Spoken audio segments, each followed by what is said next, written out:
Oke, siap. Monggo, Mbak Rina. Bismillahirrahmanirrahim. Assalamualaikum warahmatullahi wabarakatuh. Salam. Selamat datang dan selamat jumpa kembali dalam acara kajian online rutin bersama PCI NU Jerman dan tentunya bersama guru kita Kiai Haji Ma'ruf Kozin.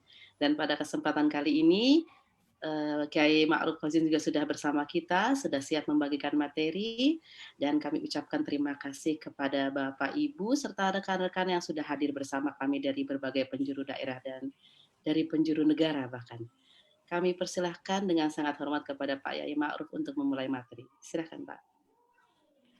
Assalamualaikum warahmatullahi wabarakatuh. Alhamdulillah wassalatu wassalamu ala Rasulillah Sayyidina Muhammad ibn Abdullah wa ala alihi wa sahbihi wa mawalah la hawla wa la quwata illa billah ma ba'du. Yang sangat saya muliakan para mustami'in wal mustami'at, wabil khusus rekan dan juga sahabat kita dari PCI NU Jerman dan juga semua yang hadir. Dan ini mungkin untuk yang pertama kali di Facebook saya. Kebetulan kita akan membahas tema kajian rutin kita setiap hari Ahad, setiap hari Minggu. Kali ini dari kitabnya Kiai Marzuki Mustamar telah sampai kepada bab berkenaan dengan masalah sholawat. Kita share terlebih dahulu. Ini adalah tema dari tentang masalah sholawat. Beliau tulis Fadilatus salati wassalam ala Nabi sallallahu alaihi wasallam, bab tentang keutamaan bersolawat kepada Nabi Muhammad sallallahu alaihi wasallam. Kemudian solawat ini karena perintah di dalam Al-Quran, Allah menyatakan a'udzubillahi minasyaitonir rajim, innallaha wa malaikatahu yusalluna 'alan nabi ya ayyuhalladzina amanu sallu 'alaihi wa sallimu taslima. Sesungguhnya Allah dan malaikat-malaikat Allah membaca atau menghaturkan solawat. Ada solawatnya Allah dan solawatnya malaikat kepada Rasulullah. Ini berbeda-beda penafsirannya para ulama kita. Kalau solawat dari Allah artinya adalah rahmat atau kasih sayang. Penafsiran para ulama banyak sekali. Sementara yang dimaksud dengan solawatnya malaikat kepada Rasulullah itu adalah ad-du'a, berupa doa. Jadi tidak sama. Meskipun Allah bersolawat dan juga malaikat bersolawat kepada Nabi kita, tetapi kandungannya berbeda, maknanya berbeda, isinya berbeda.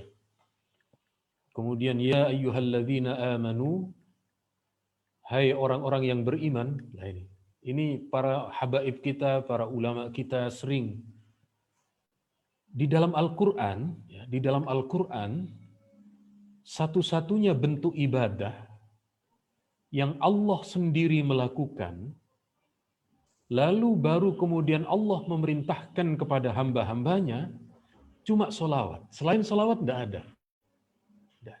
Jadi inilah keistimewaan sosok Nabi kita, di mana sebelum Allah memerintahkan kepada hambanya, Allah dahulu yang melakukan. Allah dahulu yang kemudian bersolawat kepada nabinya. Baru kemudian kepada kita, ya ayyuhalladzina amanu, sallu alaihi wa sallimu taslima. Ucapkanlah salawat dan salam kepada Rasulullah. Kalau bagi kita, salawat dan salam kepada Rasulullah itu adalah kembalinya untuk kita sendiri. Nanti penjelasannya. Jadi sekali lagi berkenaan dengan dalil Al-Quran tentang salawat dan salam adalah ayat dalam surat Al-Ahzab ayat yang ke-56. Nah, menurut para ulama kita, salawat dan salam itu paling tidak terdiri dari dua kalimat. Kalimat sholla atau sallu atau derivasinya, kalimat yang terbentuk dari kalimat salat dan salam. Makanya ada terkadang kita mendengar alaihis salatu wassalam atau alaihis salam. Ya, boleh hanya terdiri dari salah satunya, tetapi untuk lebih sempurnanya ungkapan dan ucapan salawat dan salam itu, kedua kalimat ini dibaca sebagaimana Allah memerintahkan di sini berupa salawat dan salam. Kemudian berikutnya hadis ini sudah begitu populer, man shalla alayya salatan sallallahu alaihi bi asyra. Barang siapa yang membaca salawat kepada Rasulullah satu kali, sallallahu alaihi bi asyra, maka Allah memberi rahmat kepada kita yang membaca tadi 10 kali. Jadi pahalanya itu 10 kali. 10 kali bacaan. Ketika kemudian kita membaca 10 kali, Allah memberi pahala kepada kita dari sholawat itu 100 kali. Kita membaca 100, 1000, dan seterusnya. Jadi sekali lagi dari hadis ini menurut para ulama, balasan dari Allah kepada kita yang bersolawat salam kepada Nabi adalah 10 kali lipatnya. Kemudian hadis berikutnya, siapa yang dimaksud dengan orang pelit? Orang pelit itu bukan ketika ada sumbangan terus tidak nyumbang, bukan itu kata Nabi. Orang pelit itu bukan ketika ada selamatan terus tidak membawa jajan, bukan begitu. Yang dimaksud oleh Nabi orang pelit ataupun kurang terhormat, kalau di hadis ini memang raghima anfu rajulin. Kalau di hadis yang lain itu menyebut al-bakhil gitu. Jadi maknanya sama. Adalah dzukirtu indahu falam yusalli alayya, ketika namaku disebut, yakni ketika nama Rasulullah disebut lalu kita tidak mau mengucapkan salawat dan salam. Maka setiap kali kita mendengar nama Nabi Muhammad SAW, kita menjawab Allahumma sholli wa sallim alaihi dan seterusnya. Sebab untuk sekedar mendoakan atau membaca kalimat salawat dan salam, kita tidak perlu biaya, kita tidak perlu macam-macam, hanya sekedar mengucapkan saja. Kemudian berikutnya ada hadis tentang ini mulai masuk perdebatan ini. Jadi ada hadis riwayat Imam Abu Dawud, Nabi bersabda, la taj'alu qabri 'idan wa sallu alayya fa inna salatakum tablughuni haitsu kuntum.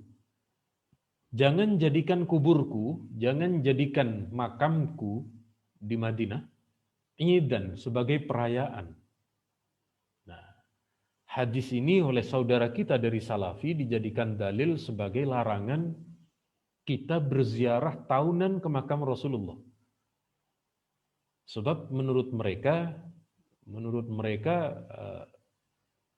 kalau kita datang tiap tahun rutin, itu artinya kita telah melanggar perintah Nabi. Di saat Nabi memerintahkan untuk tidak menjadikan makam beliau sebagai perayaan. Tetapi bagi kita tidak kemudian menjadikan makam Nabi ini sebagai tempat perayaan, tidak. Kita berziarah ke makam Nabi. Hadisnya cukup banyak. Meskipun para ulama sebagian menilai hadisnya adalah hadis dhaif, tetapi kemudian dari golongan Syekh Ibnu Taimiyah itu mengatakan hadisnya adalah hadis palsu. Tetapi sekali lagi kita mengikuti pendapat ulama yang mengatakan derajat tentang ziarah ke makam Nabi tidak sampai palsu. Ini terlihat ini ya. Nah, kita lihat di, mohon maaf, berarti harus keluar terlebih dahulu, sebab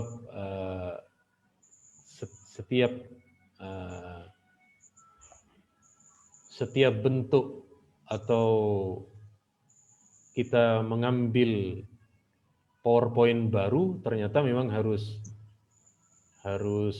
out dari share dulu, baru kemudian bisa nge-share. Nah, jadi ini adalah makam Rasulullah. Kalau kita ke Madinah, saya doakan semoga panjenengan semua oleh Allah dimudahkan perjalanan haji dan umrahnya serta perjalanan ke makam Rasulullah.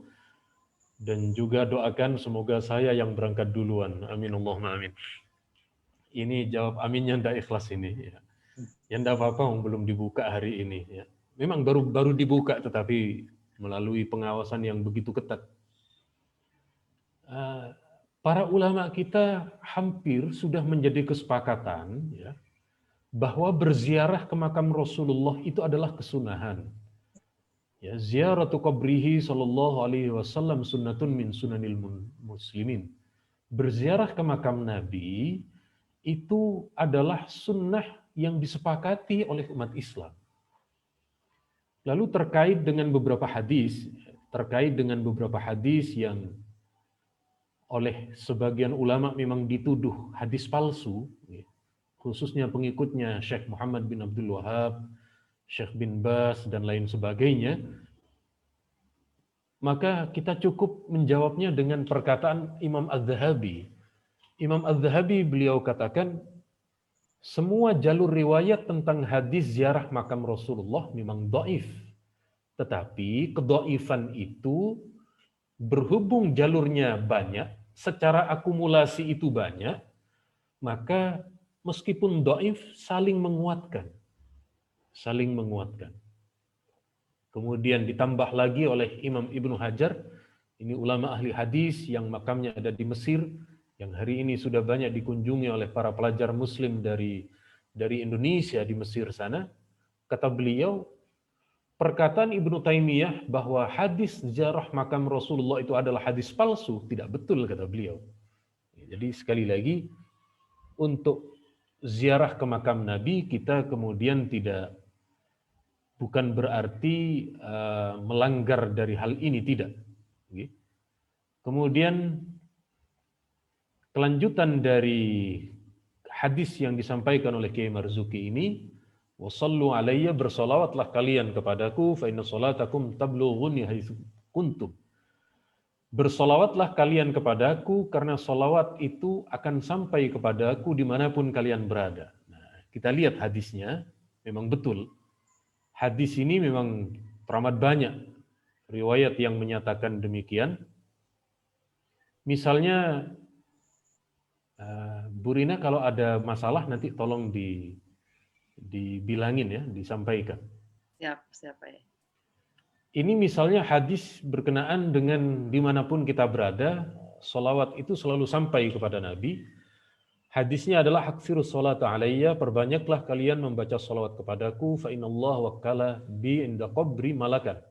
Fa innallaha wakkala malakan inda qabri. Allah meletakkan satu malaikat di dekat makam Nabi.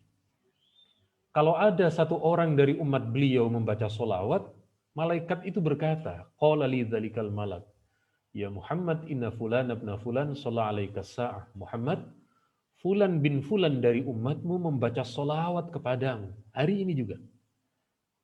Lalu Nabi tahu, kemudian itu yang disebut oleh malaikat dua, kita dan orang tua kita. Ma'ruf bin Khazin misalnya, atau siapa bin siapa, itu kedua orang tuanya disebut.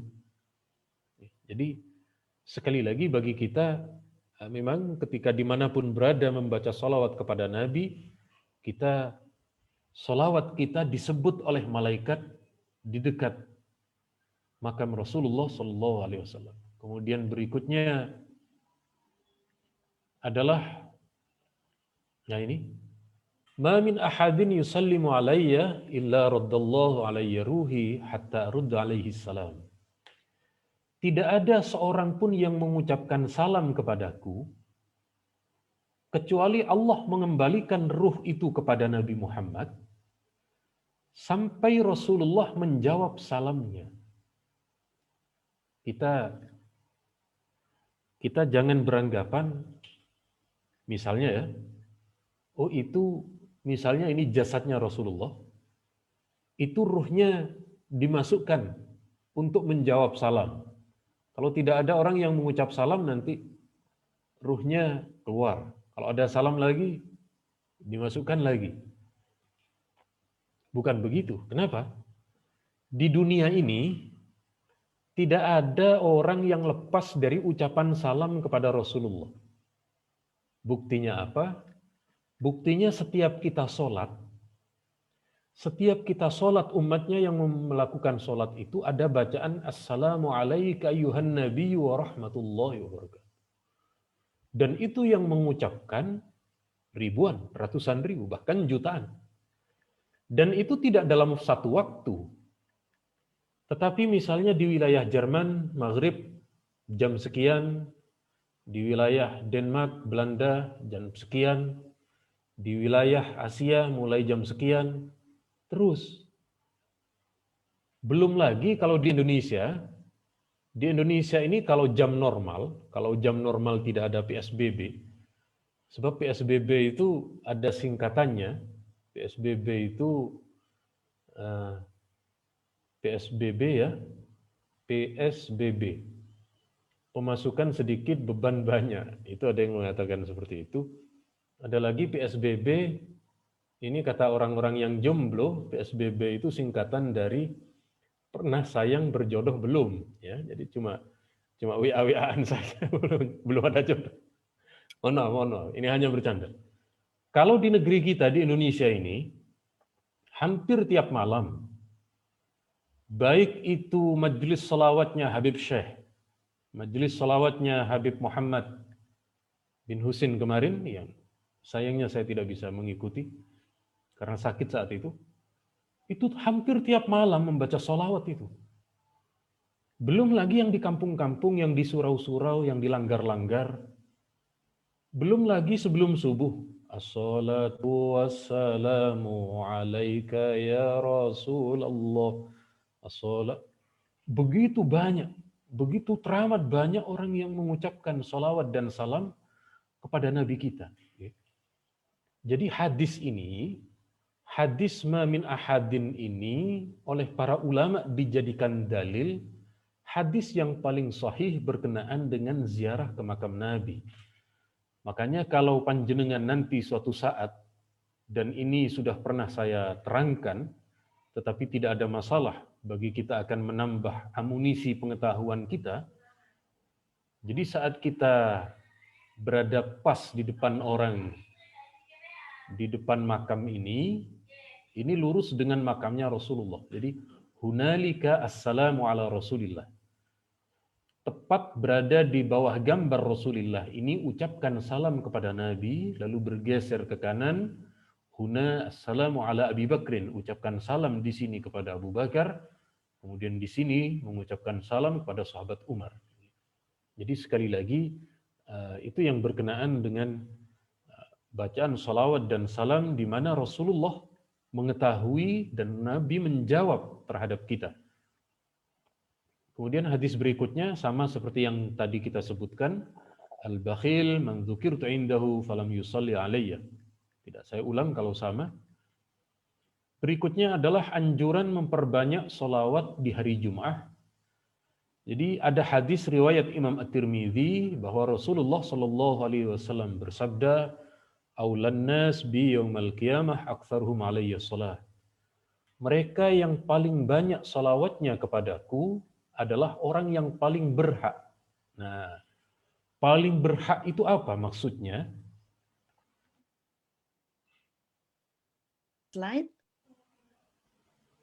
Tidak, ini berupa word. Baik. Kelihatan wordnya ya? Justru karena wordnya tidak kelihatan, Pak Yai. Oh, berarti harus keluar dulu. Terima kasih. Jadi berarti setiap ganti setiap ganti wall berarti harus keluar terlebih dahulu. Terima kasih. Nah, di hadis ini aulan nas, orang yang paling berhak bersamaku atau mendapat syafaatku adalah orang yang paling banyak salawatnya. Jadi aulan nas bi, yang dimaksud dengan paling layak dengan Nabi, itu para ulama memberi dua penafsiran. Pertama adalah manzilatan, kedudukan. Jadi yang paling layak bersama dengan Nabi di surga. Jadi manzilatan itu kedudukannya paling dekat dengan Rasulullah. Itu yang paling banyak sholawatnya. Itu tafsiran yang pertama. Penafsiran yang kedua, bi syafaati. Orang yang paling layak mendapat syafaatku. Kalau mendapat syafaat, begitu orang tadi ada di neraka, mendapat syafaat Nabi karena sering bersolawat, maka masuk surga. Tetapi ke surganya belum tentu berkumpul dengan Nabi. Itu konsekuensi dari penafsiran ulama yang kedua. Tetapi kalau penafsiran ulama yang pertama, itu biman zilati, orang yang paling dekat dengan Nabi. Surganya, meskipun kita berbeda levelnya dengan Rasulullah, tetapi paling tidak kita dekat. Untuk setiap saat misalnya ingin berjumpa dengan Nabi, oleh Allah dipermudah.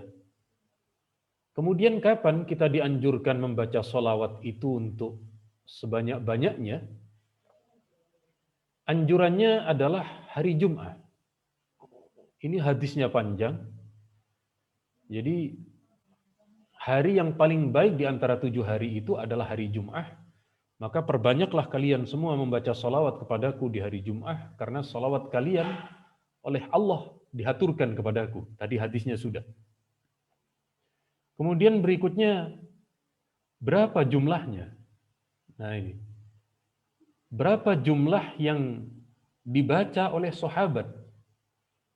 Kalau ini kelihatan ya. Ternyata sahabat itu, kalau di hari Jumat, itu membaca sholawatnya 1000 kali. Ini terdapat dalam riwayat yang disampaikan oleh sahabat Ibnu Mas'ud.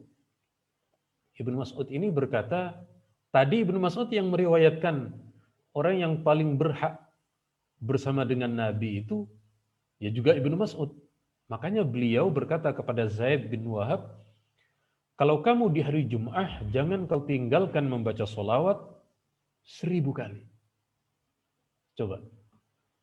Ini ada sahabat itu ibadahnya sudah bagus, beliau berkumpul dengan Nabi, sudah satu masa dengan Nabi, sholawatnya 1000. Tadi disebutkan oleh Nabi, orang yang paling layak mendapat syafaat atau kedudukan adalah yang paling banyak sholawatnya. Nah, kita dari segi kualitas ibadah tidak sama dengan sahabat. Lah kok sholawatnya di bawah dari sahabat itu? Sholawatan tidak mau, baca sholawat tidak mau. Maka nanti yang menerima syafaat Nabi ya sahabat, ya tabi'in.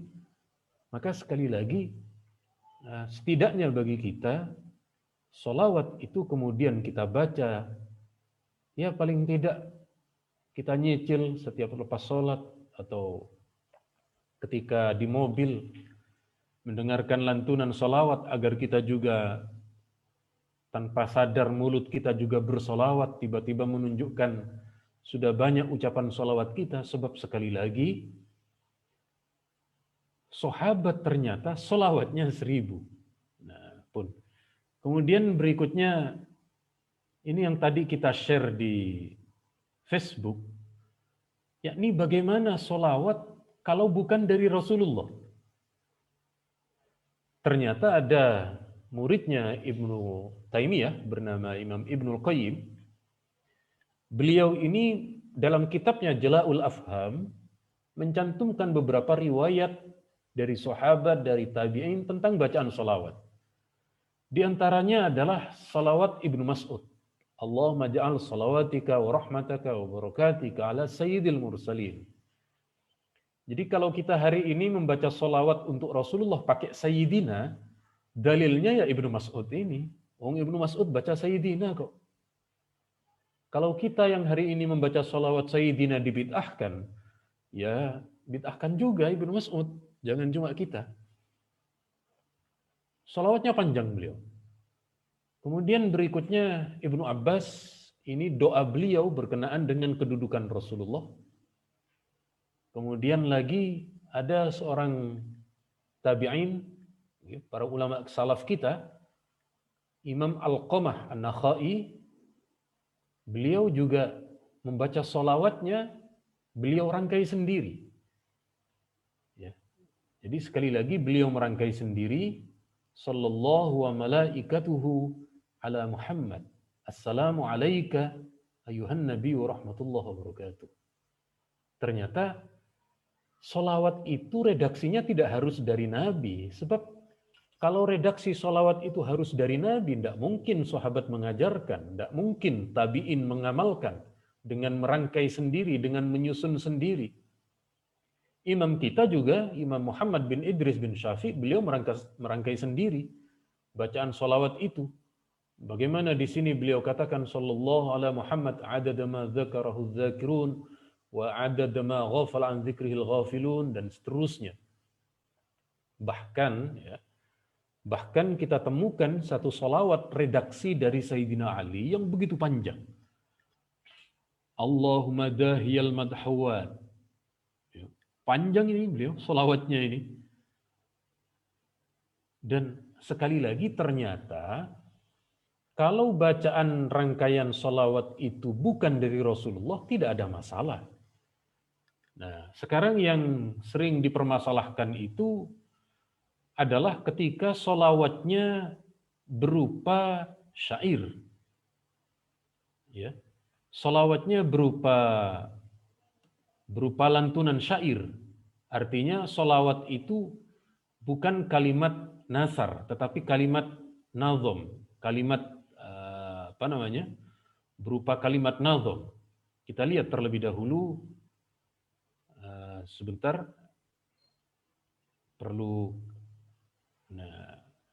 kita lihat ada sekian banyak permasalahan bagi kita dalam membaca sholawat.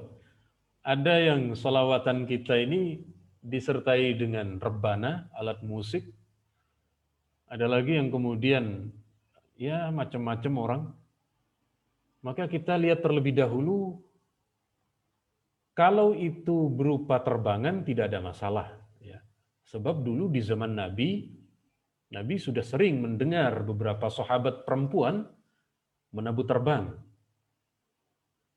Kemudian ini ada sahabat perempuan, beliau matur kepada Nabi, Nabi saya punya nazar, kalau engkau pulang dalam keadaan selamat dari perang, saya akan menabuh terbang di hadapanmu. Nabi berkata, lakukan nazarmu. Sahabat ini menabuh terbang. Nah, jadi kalau berupa terbangan tidak ada masalah. Nah, di lingkungan kita ini paling banyak. Di masjid, remaja masjid, majelis taklim, itu ada terbangannya. Nah, penabuh terbang itu namanya penerbang.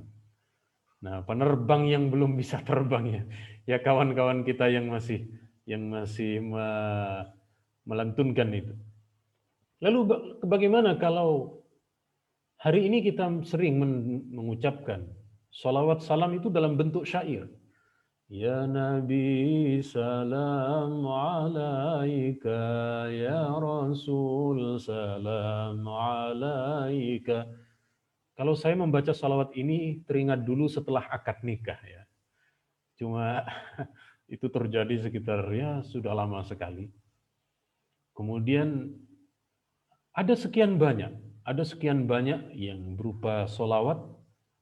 Kita lihat dulu, syair itu bukan nyanyian ya.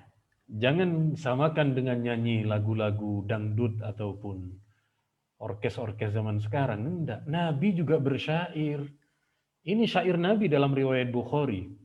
Wallahi laula anta mahtadaina wala tasaddaqna wala sallaina fa anzilan sakinatan alaina innal ula qad abaw alaina. Riwayat Bukhari.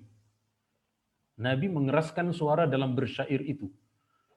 Kemudian ketika Nabi dan para sahabat menggali tanah di sekitar Madinah, mereka para sahabat membaca syair. Nahnu alladzina baya'u Muhammadan 'alal islami ma bakina abada. Sahabat ini bersyair, bersajak. Kalau di sini orang Betawi berpantun. Ya, orang Betawi berpantun. Dulu di zaman saya masih kecil, itu yang suka dibuat pantun itu sandal jepit, sandal swallow. Ma'ruf sipit kayak Andilau. Zaman Andilau dulu. Artinya, nah, ketika ada sahabat yang mengucapkan syair dengan bersajak ini, Nabi menjawab dengan bersajak syair Nabi. Allahumma faghfir, Allahumma innal khaira khairul akhirah, faghfir lil ansari wal muhajirah. Jadi ungkapan Rasulullah dalam menjawab kepada sahabat itu juga bersyair.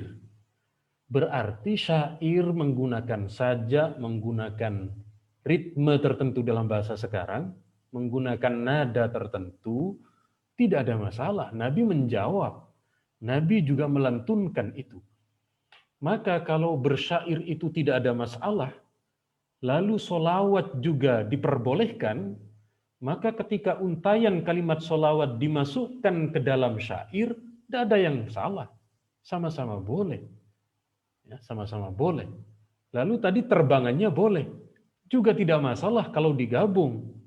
Jadi ada solawatan, ada syairan, ada terbangan. Tidak ada masalah. Sebab masing-masing dari ketiganya ini memiliki dalil tersendiri yang diperkenankan dan diperbolehkan. Ini lagi ada bagaimana dulu sahabat ketika datang berjumpa dengan Nabi, mereka sambil menggerak-gerakkan tubuh ketika memuji Nabi.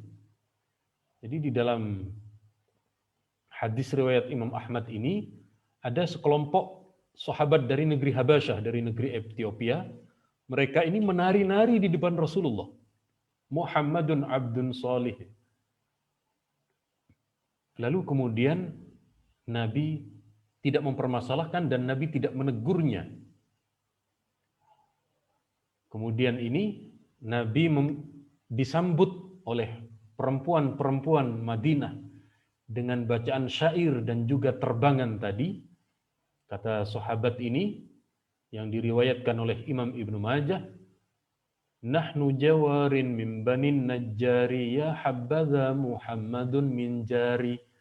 Sahabat yang melantunkan bacaan syair disertai dengan terbangan itu dengan suara indahnya, lalu dijawab oleh Nabi, ya'lamullah inni la uhibbukum. Allah tahu kalau aku mencintai kalian. Jadi sekali lagi bagi kita hari ini tetap kita rutinkan membaca sholawat kepada Rasulullah dan dianjurkan dengan sebanyak-banyaknya sholawat. Adapun kebiasaan kita membaca sholawat dengan terbangan dan beberapa hal lain, telah kita uraikan dalilnya dan beberapa riwayatnya. Dari saya cukup sekian, karena ini ngaji Facebook, dan di Facebook itu biasanya agak eman-eman dengan kuota internetnya, maka tidak perlu lama-lama. Selamat datang ada sahabat saya, Ustadz Anwar Musadat, dan yang lainnya. Baik, terima kasih banyak Pak Yai untuk materinya. Dan tentu saja banyak sekali pertanyaan yang sudah masuk. Teman-teman yang di Facebook tentunya juga diizinkan untuk memberikan pertanyaan. Silahkan menuliskan di kolom komentar. Dan tentunya kita memulai dengan pertanyaan yang sudah berhasil dikumpulkan di kolom chat di platform Zoom ini. Yang pertama dari Ustadz Mustaqim di Kebumen. Pak Yai minta ijazah salawat karena ingin mendirikan asrama santri TPQ Al-Mutakin dan sedang mengajukan akte notaris pendirian yayasan. Salawat yang cocok, Pak Yai.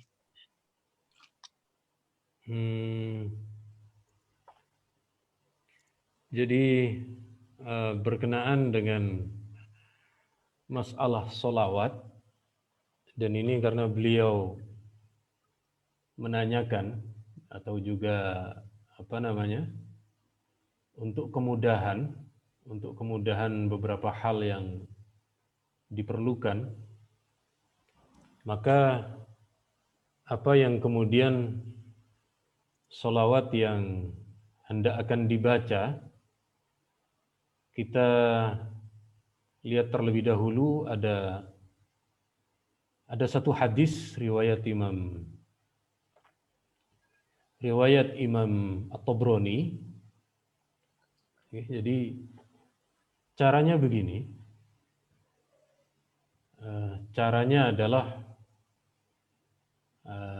sebentar kita kutipkan hadisnya. Jadi ada sebuah hadis yang diriwayatkan oleh Imam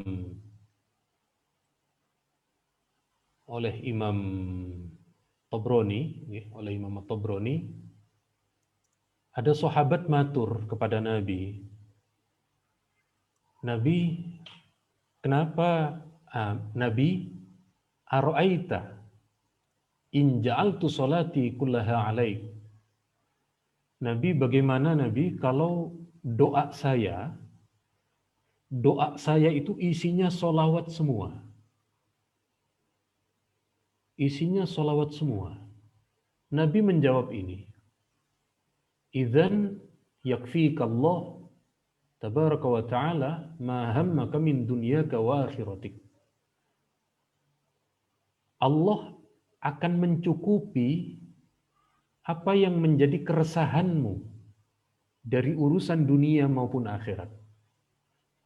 Jadi dari hadisnya ini banyak ini. Hadisnya ada 3 riwayat hadis. Jadi kalau kita biasanya kan berdoa itu Allahumma inni as'aluka begitu ya. Ini tidak. Sholawat yang panjenengan hafal baca semua. Misalnya sholawat dari Ibrahimiyah dulu. Allahumma sholli ala Sayyidina Muhammad kama shallaita ala Sayyidina Ibrahim. Kemudian setelah itu kumpulkan semua dalam doa itu sholawat. Sholawat munjiat, sholawat nariyah, atau mungkin juga sholawat al-fatih ya, dari sebagian ulama kita. Nah, maka kata Nabi, ini Nabi yang bersabda, kalau doamu semua berisi sholawat, apa yang menjadi keresahanmu urusan dunia, Allah cukupi. Allah beri jalan keluar, Allah permudah. Jadi bukan hanya sekedar soal membangun pesantren, mengajukan izin, bukan itu. Tapi juga mungkin masalah mau ngelamar nggak diterima-terima ini. Baca sholawat ini, baca sholawat dalam doa. Jadi misalnya tahajud ya, sholat tahajud, setelah tahajud doa, isinya sholawat semua. Ya. Ini mau mau melamar pekerjaan kok enggak diterima. Ternyata diterima oleh mertua karena melamarnya sekaligus melamar pekerjaan dan melamar anaknya. Rupanya calon mertuanya lebih senang menjadi menantunya daripada menjadi pekerjanya, misalnya. Jadi sekali lagi di dalam doa isinya sholawat semua. Nah, kemudian dalam riwayat ini Allah yang akan memberi kemudahan, jalan keluar, dan seterusnya. Matur nuwun. Matur nuwun sangat Pak Yai. Dan kemudian kita masih dapat pertanyaan juga dari para netizen. Dan pertanyaan yang berasal dari Bapak Muhammad Sa'i. Apakah membaca salawat secara lisan itu sama dengan membaca salawat secara hati atau di dalam hati Pak Yai? Apakah membaca sholawat secara zikir di dalam hati dan juga di dalam lisan itu sama? Nah, ini pernah kita bahas dalam pertemuan yang dulu, masuk kategori zikir. Jadi zikir itu ada 3 ya. Jadi ada az-zikrul khafi, ada zikir dengan suara lirih. Kita lihat terlebih dahulu. Az-zikrul khafi afdalu minaz zikril sebentar, ada dalam beberapa riwayat itu khairuz zikri al-khafi. Sebaik-baik zikir itu yang rahasia, yang samar di dalam hati. Kenapa? Karena kalau di dalam hati kita mungkin tidak mengganggu orang dan lain sebagainya. Ada zikir itu dari zikir hati, lalu ada zikir kedua adalah zikir lisan. Zikrul qalbi, kemudian zikrul lisan, dan zikrul fi'li atau zikir perbuatan. Nah, jadi sekali lagi, apakah sama? Ini beda pendapat ulama. Para ulama kita ada yang lebih menganjurkan mengutamakan suara atau zikir dalam hati. Itu ada. Ada lagi yang kemudian lebih mengutamakan zikir suara keras. Karena juga ada riwayatnya. Jadi sekali lagi, kalau bagi kita bagaimana? Kalau bagi kita ya, kalau ada lagi banyak orang zikir bareng-bareng, ya kita zikir bareng-bareng. Kalau saat kita berada menyendiri, ya kita zikir di dalam hati. Intinya sama-sama utama. Matur nuwun. Baik, kita lanjutkan kepada pertanyaan selanjutnya, yaitu dari Bapak atau Ibu Okto Kesling kepada Pak Yai. Apakah wanita yang haid itu boleh membaca salawat, Pak Yai? Dan kemudian ada satu adat di mana ari-ari bayi itu dikubur disertai dengan tulisan salawat Nabi. Adakah tuntunan ulama tentang adat tersebut? Terima kasih. Apakah kemudian gimana tadi, wanita haid tidak ada masalah ya, tidak ada masalah memperbanyak sholawat karena sholawat itu bagian dari zikir. Dan kita lihat lagi-lagi hadisnya dalam riwayat Imam Bukhari, Nabi kata Siti Aisyah itu fi kulli ahyani. Sebentar kita klik yang riwayat Imam Bukhari. Jadi Siti Aisyah mengatakan kana Rasulullah yadhkurullah ala kulli ahyani. Nabi itu setiap saat selalu berzikir kepada Allah. Baik dalam keadaan punya wudu, baik dalam posisi junub, dalam keadaan apapun, Nabi selalu berzikir. Jadi kalau ada orang haid lalu mengucapkan zikir sholawat, tidak ada masalah. Yang ulama terjadi beda pendapat itu kalau perempuan haid membaca Al-Quran. Tetapi kalau di dalam Al-Quran diniati zikir, tidak ada masalah.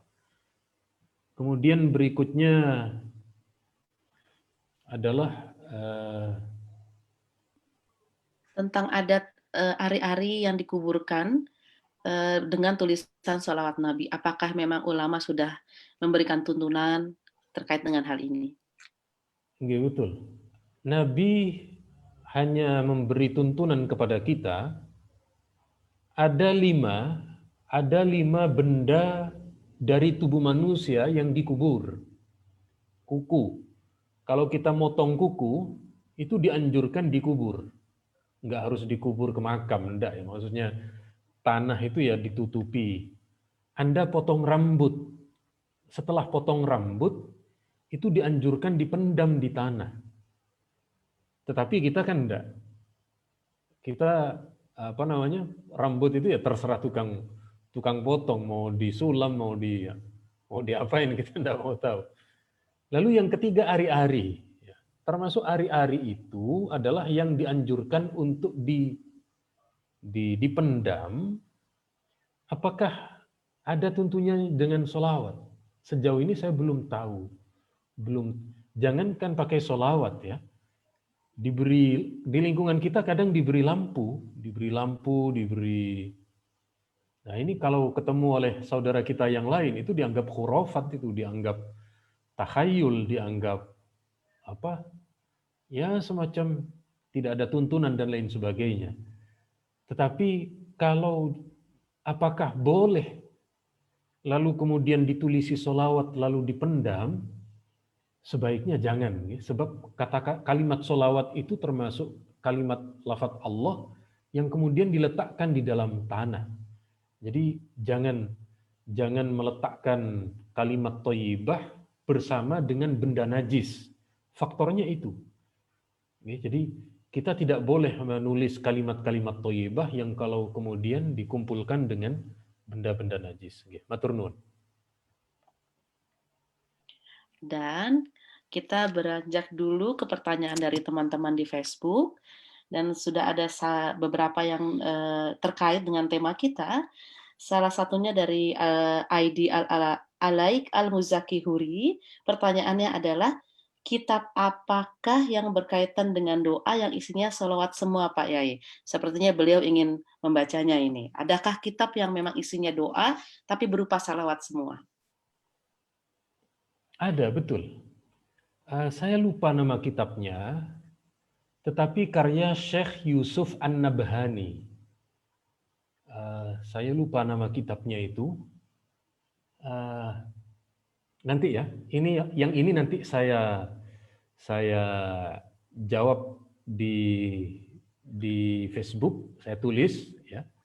Itu ada memang satu kitab, itu seluruh himpunan sholawat mulai dari bacaan Nabi sendiri, bacaan dari sahabat, lalu oleh para ulama, bahkan ya Kiai Khalil Bangkalan, beliau punya rangkaian sholawat sendiri, beliau menyusun sholawat sendiri.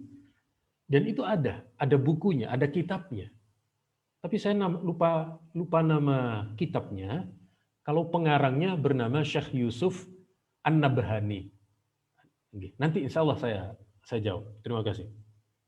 Terima kasih juga Pak Yai, dan masih ada waktu dan kita juga masih ada beberapa pertanyaan dari rekan-rekan semua, dan ada pertanyaan dari Ibu Dokter, Ibu Hasibuan ya. Dan yang pertama, dalam hal zikir, sholawat atau amalan berupa bacaan lainnya, baiknya dihitung jumlahnya tiap harinya atau bagaimana? Kalau kita tidak menghitung jumlahnya, jadi cuma menyebutkan saja tanpa menghitung jumlahnya. Itu dulu mungkin Pak Yai, karena ada beberapa pertanyaan yang lain.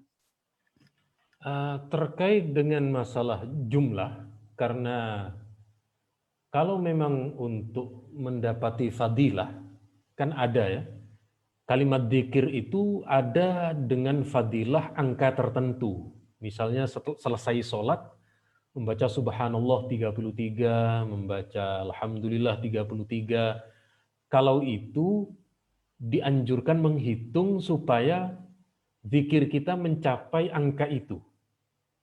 Ini yang berkenaan dengan masalah keutamaan angka. Ada beberapa riwayat itu. Tetapi ada lagi yang tidak menyebut angka. Misalnya, ya ayyuhalladzina amanu dzkurullaha dzikran katsira. Hai orang-orang yang beriman, berzikirlah kepada Allah dengan sebanyak-banyaknya zikir. Kalau ini tidak perlu menghitung. Jadi misalnya membaca kalimat la ilaha illallah dibaca atau sallallahu alaihi Muhammad sebanyak-banyaknya. Jadi ada memang keutamaan dari sisi angka itu, memang ada dalil hadisnya. Ada yang kemudian tidak perlu menyebutkan angka tetapi jumlah maksimal. Sebanyak-banyaknya maksud saya. Monggo berikutnya. Dan pertanyaan selanjutnya, nah ini pertanyaan yang saya rasa banyak yang bertanya ini Pak Yai. Kalau kita sudah masuk surga, kan semua yang kita inginkan itu tersedia. Nah pertanyaannya, boleh nggak kita minta dikumpulkan dengan Rasulullah? Baik, kita lihat terlebih dahulu di dalam Al-Quran, ada satu ayat, ini kelihatan ya, kitabnya. Jadi di dalam Al-Quran terdapat satu ayat yang berbunyi, ada ayat yang berbunyi begini, walakum fiha ma tashtahi anfusukum walakum fiha ma tadda'un. Ini Allah menyatakan, walakum fiha, bagi kalian di surga, ma tashtahi anfusukum, Allah sediakan apa yang diinginkan oleh hati kalian. Kalau Ibnu Katsir, Imam Asyuti di dalam kitab tafsirnya Ad-Durrul Mansur itu meriwayatkan ada penduduk surga lagi duduk lalu melihat merpati terbang di atasnya. Ya Allah, saya kok ingin merpati itu. Tiba-tiba merpati itu jatuh langsung masak. Ini lebih cepat dari McD, lebih cepat dari yang itu loh, pesan di depan lalu itu masih ada jarak itu. Di surga lebih cepat itu. Dan mungkin pemilik McD itu mengambil inspirasi ini mungkin ya. Walakum fiha ma tadda'un, dan kamu bagi kalian di dalam surga mendapatkan apa yang kalian minta, apa yang kalian inginkan. Ini terdapat dalam surat Fussilat ayat 31. Lalu bolehkah kita meminta kepada Allah dikumpulkan dengan Nabi? Boleh. Mana riwayatnya? Sebentar. Riwayatnya terdapat dalam hadis Musnad Ahmad. Jadi Imam Ahmad meriwayatkan sama dari sahabat Ibnu Mas'ud. Kita lihat hadisnya begini. Jadi suatu malam Nabi ini ketemu dengan Ibnu Mas'ud. Ibnu Mas'ud, mintalah engkau. Malam ini Allah mengabulkan untukmu. Jadi Nabi Muhammad diberitahu kalau Allah memberi kesempatan kepada Ibnu Mas'ud. Maka Ibnu Mas'ud langsung meminta 3. Ini yang beliau minta. Allahumma inni as'aluka na'iman la yabid. Ya Allah, saya minta kepadamu kenikmatan yang tidak pernah punah. Wa qurrata 'ainin la tanfat. Dan minta kenikmatan yang abadi. Lalu yang ketiga ini, wa murafaqatan Nabi Muhammadin fi a'lal jannati jannatil khuld. Dan aku meminta kepadamu ya Allah agar saya menemani Rasulullah, agar saya bersama dengan Nabi dalam satu surga. Jadi boleh, tidak ada masalah. Hadisnya adalah hadis riwayat Imam Ahmad. Ada sekian banyak ini. Ada 4 kali, ada 5 kali ya. Ada 5 kali disampaikan oleh Imam Ahmad tentang doanya sahabat Abdullah bin Mas'ud ketika beliau ingin berkumpul bersama dengan Nabi. Ketika sahabat ini berdoa seperti itu, bagi kita ya berarti boleh, tidak ada masalah. Terima kasih. Baik, dan saya lanjutkan lagi kepada pertanyaan selanjutnya, yaitu dalam yang nomor 3 ya. Baik, dalam melanggamkan sholawat, bagaimana pendapat Kiai terhadap sebagian orang yang membawakan dengan nada koplo atau sejenisnya? Artinya dengan irama yang tidak begitu populer di kalangan persalawatan begitu. Betul. Jadi saya dalam hal ini ada 2 ulama kita. Yang satu ulama kita yang tegas, di antaranya Sayyid Muhammad. Kata beliau, tidak layak kalau kemudian kita menghaturkan sesuatu terbaik kepada manusia terbaik dengan ekspresi yang kurang baik. Tidak pas begitu. Kata Sayyid Muhammad begitulah kira-kira. Tetapi ada pendakwah kita ini inginnya merangkul.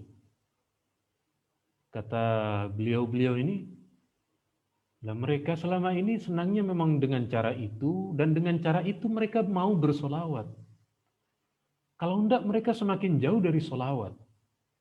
Jadi kita makin bingung ini terus bagaimana? Akhirnya bagi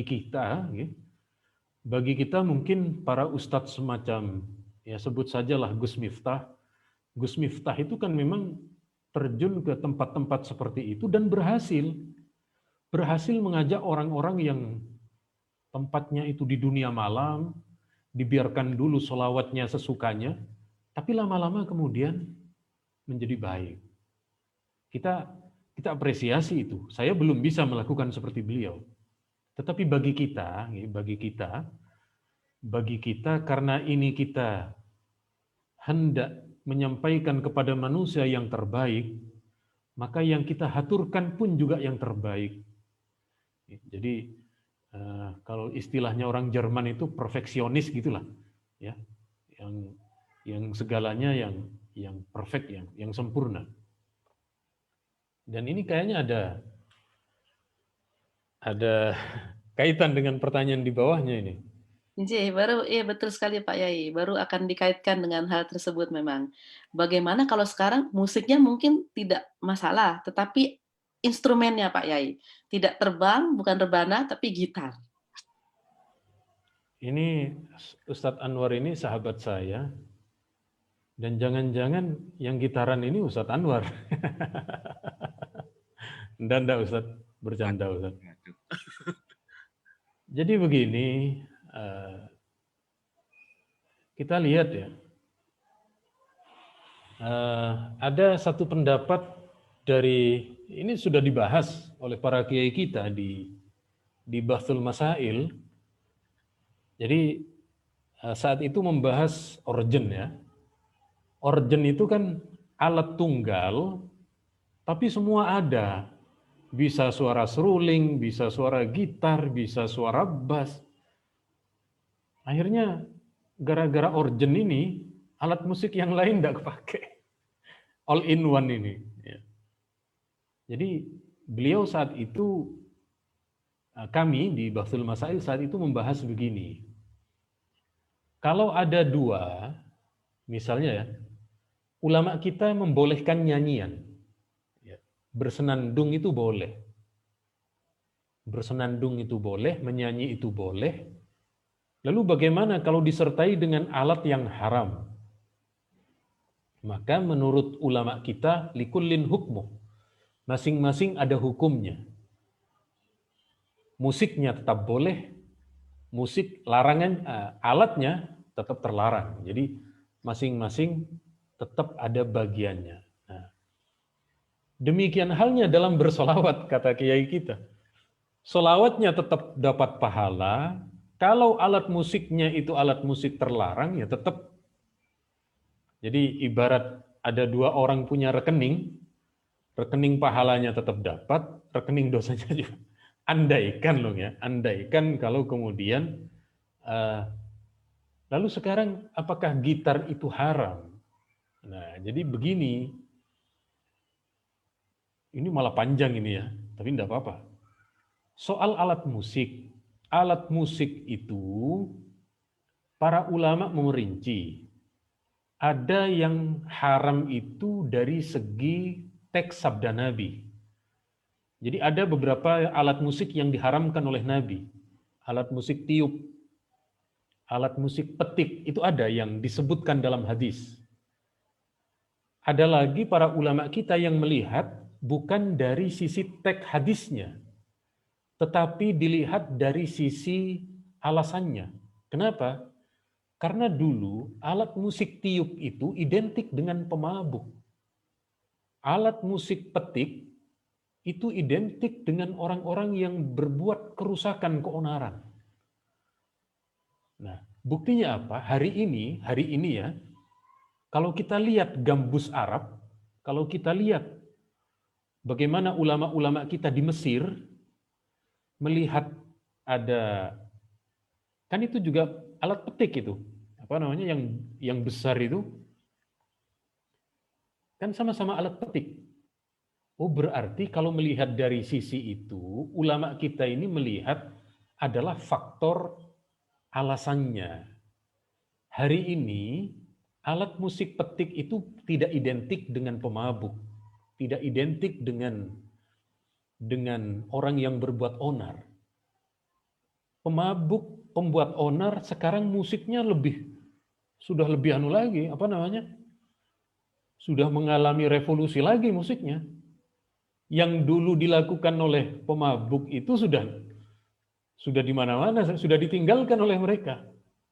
Nah, jadi sekali lagi memang perdebatannya begitu panjang, perdebatannya begitu alot. Ada yang melihat dari sisi teksnya, ada yang melihat dari sisi alasan kenapa dilarangnya.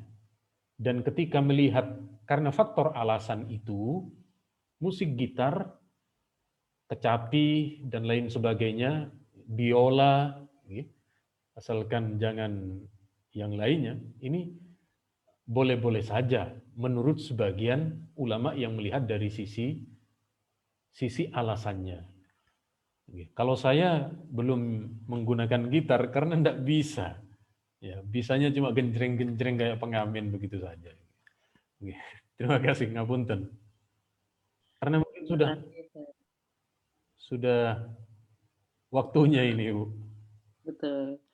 Saya lihat juga waktunya tutup. ternyata sudah tepat 16.30 dan pertanyaannya Masya Allah banyak sekali, baik di kolom Zoom ataupun di Facebook. Mohon maaf kepada teman-teman di Facebook dan juga di Netizoom yang tidak sempat pertanyaannya untuk disampaikan karena keterbatasan waktu. Insya Allah lain kali kita mungkin bisa membahasnya di lain kesempatan. Dan juga terima kasih kepada teman-teman di Facebook yang sudah berpartisipasi. Alhamdulillah banyak sekali di Facebook yang juga mengajukan pertanyaan, Pak Yai. Ini saya baca di Facebook sudah ada banyak sekali pertanyaan yang tidak bisa terakomodir. Semoga nanti bisa kita recap lagi semuanya, jadi bisa dijadikan satu pembahasan tersendiri. Amin. Mungkin terima kasih untuk menutup kami mohon dan juga kawan saya dari Kuwait, ya, Mas Yani dan juga yang lainnya, para ustadz NU Kuwait ini. Terima kasih. Dari saya cukup sekian. Saya doakan semoga panjenengan oleh Allah diberi sehat walafiat, panjang umur, keberkahan dalam rezeki, dalam aktivitas, dalam ilmu, dan juga kenikmatan yang lainnya. Amin. Al-Fatihah.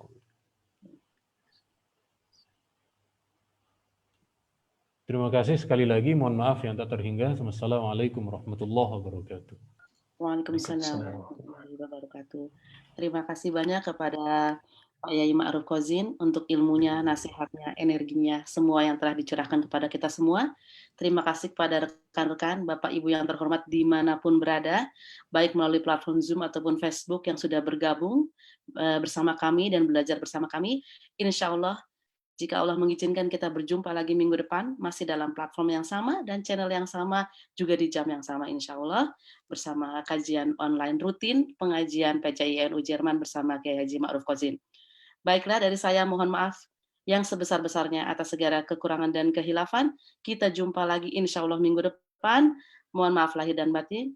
Billahi taufiq wal hidayah. Wassalamualaikum warahmatullahi wabarakatuh. Terima kasih banyak semuanya. Waalaikumsalam.